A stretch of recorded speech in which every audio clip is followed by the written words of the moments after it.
This is continuing coverage of United States versus Sean Diddy Combs from the Hidden Killers podcast and True Crime Today.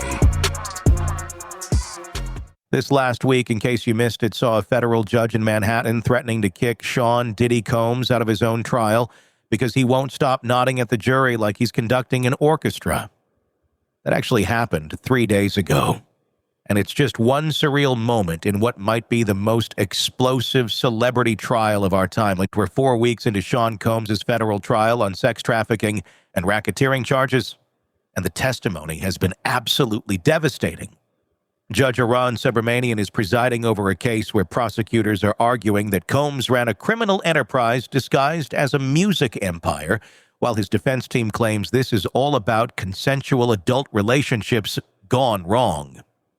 The star witness was Cassie Ventura, who took the stand for 4 consecutive days in mid-May. She was 8.5 months pregnant when she testified, and she revealed for the first time that her 2023 civil settlement with Combs was worth $20 million. But the money wasn't the shocking part. Cassie described in excruciating detail what she called freak-offs, allegedly forced sexual encounters with male escorts that Combs would orchestrate and film. She testified these could last for days, that she needed medical treatment afterward for injuries and infections, and that she had to take MDMA just to get through them. Cassie told the jury about specific incidents of violence. The 2016 hotel assault that we all saw on video was just one example. She described being punched in restaurants, having objects thrown at her, and being dragged by her hair. She testified that in 2018, after they'd broken up, Combs allegedly raped her in her Malibu apartment following a dinner.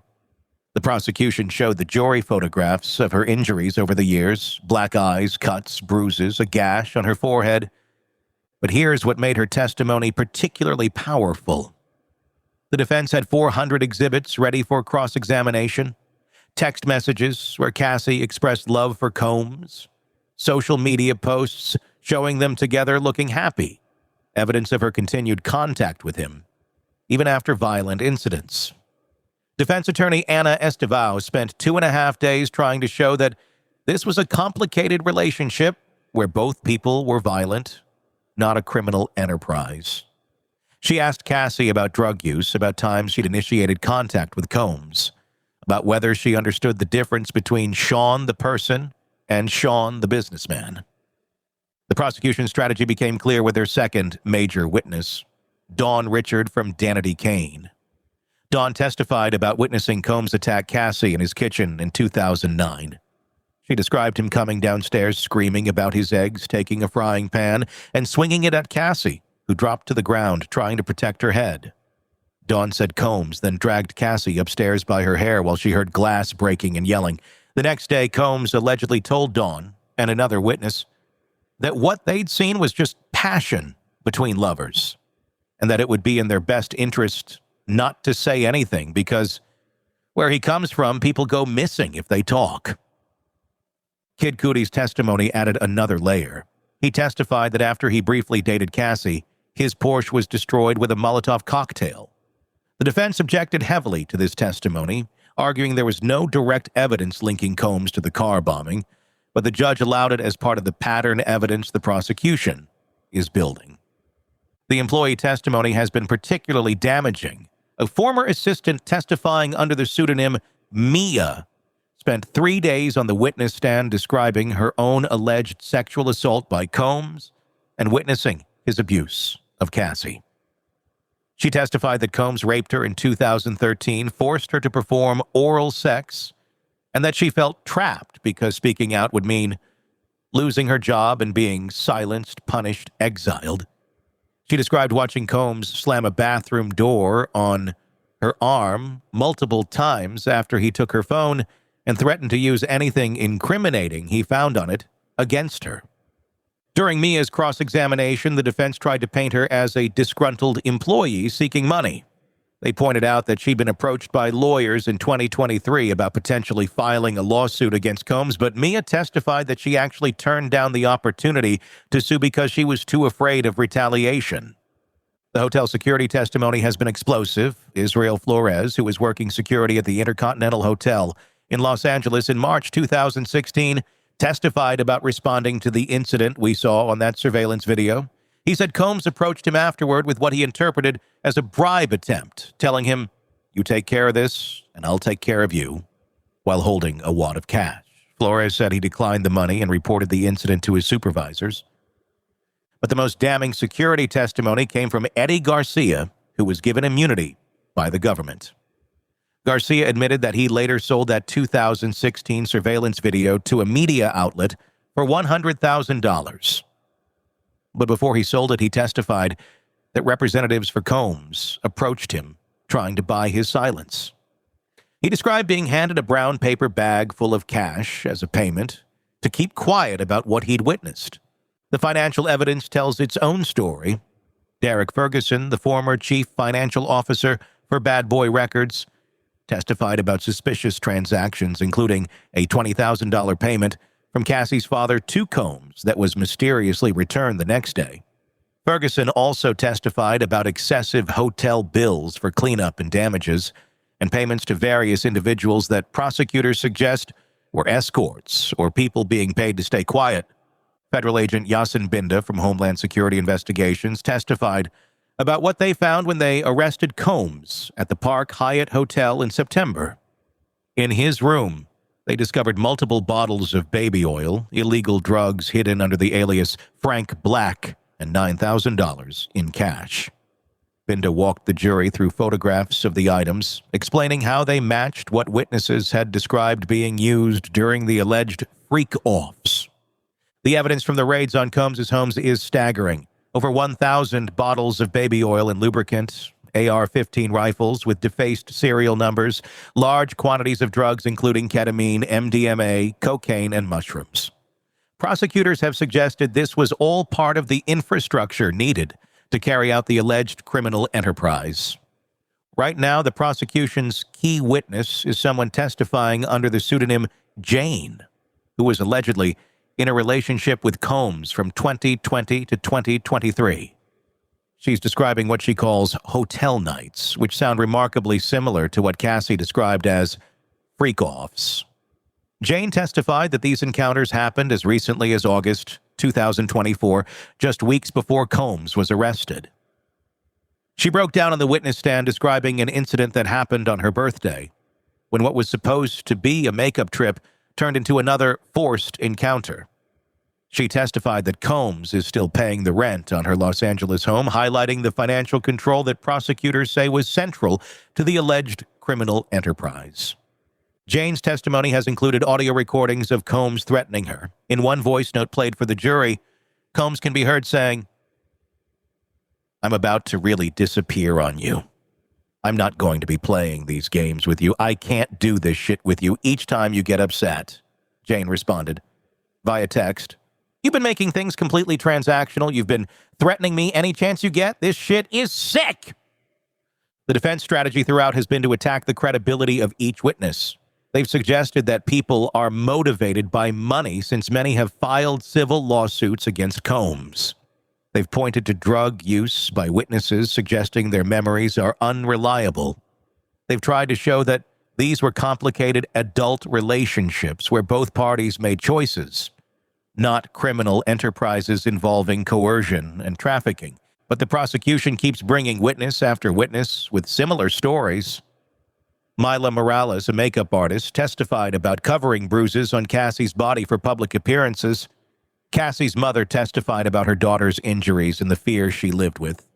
Carrie Morgan, Cassie's former best friend, testified about witnessing the aftermath of violent incidents. The prosecution has also brought in expert witnesses.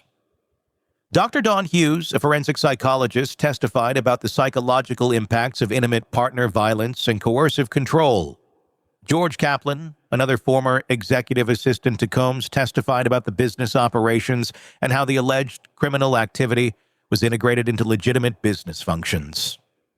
Deontay Nash, a celebrity stylist who worked with both Combs and Cassie, testified about witnessing violence. He described an incident where he had to physically intervene, jumping on Combs' back to stop him from beating Cassie. Nash also testified that Combs threatened to send sex tapes of Cassie to her parents' workplaces to get them fired. which goes directly to the prosecution's argument about using the recordings for coercion and control. The courtroom drama has been intense beyond just the testimony.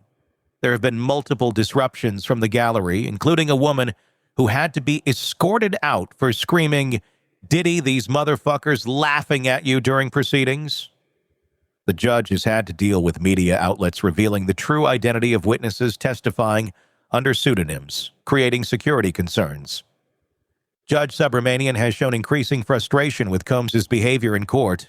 Beyond the nodding at jurors, there have been incidents where Combs has been observed making gestures or attempting to communicate with family members in the gallery in ways that the judge has deemed inappropriate. The threat to remove him from his own trial is extraordinary and shows just how seriously the judge is taking courtroom decorum.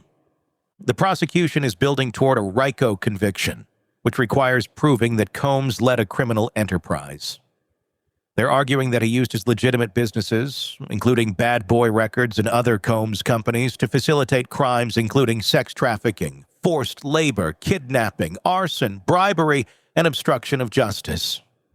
The RICO framework allows them to bring in evidence spanning decades because they're arguing it's all part of one continuing criminal conspiracy. As we head into the trial's second month, the prosecution still has more witnesses to call. We're expecting to hear from additional hotel employees who can testify about preparing rooms for alleged freak-offs, more federal agents who can discuss digital evidence found on seized devices, and potentially additional victims who haven't yet been identified publicly. The defense hasn't indicated whether Combs will testify on his own behalf, given his apparent difficulty controlling his behavior even while sitting silently at the defense table.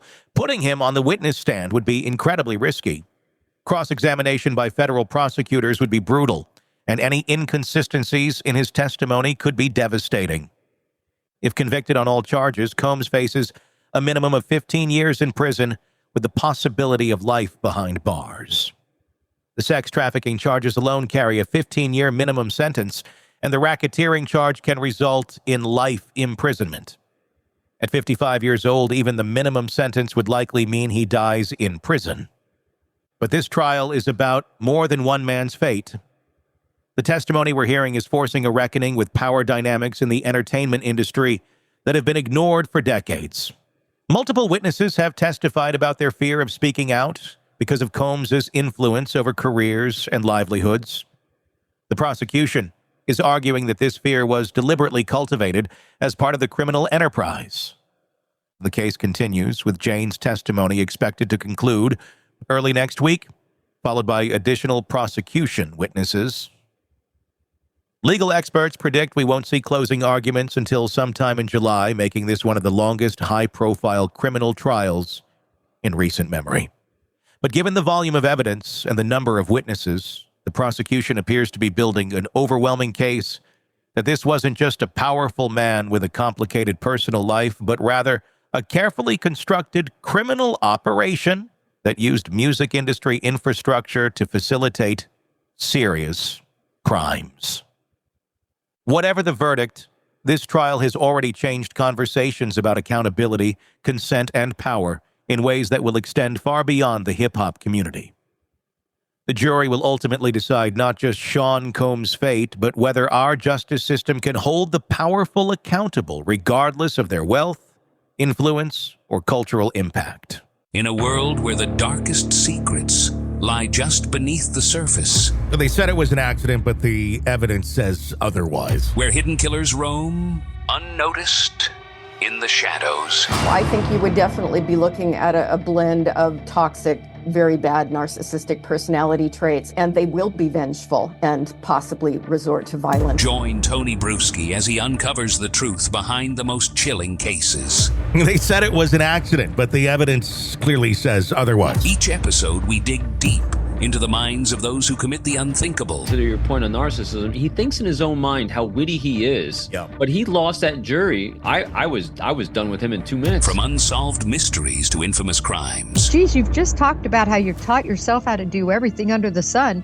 I bet you did a YouTube video, how to best kill somebody with a knife. Hidden Killers with Tony Bruschi takes you where few dare to go. How does someone with such a dark secret go unnoticed? for so long. with multiple new episodes every single day. We're not just telling stories, we're seeking justice. Listen now on Apple Podcasts or wherever you get your podcasts. Just search for Hidden Killers with Tony Bruschi.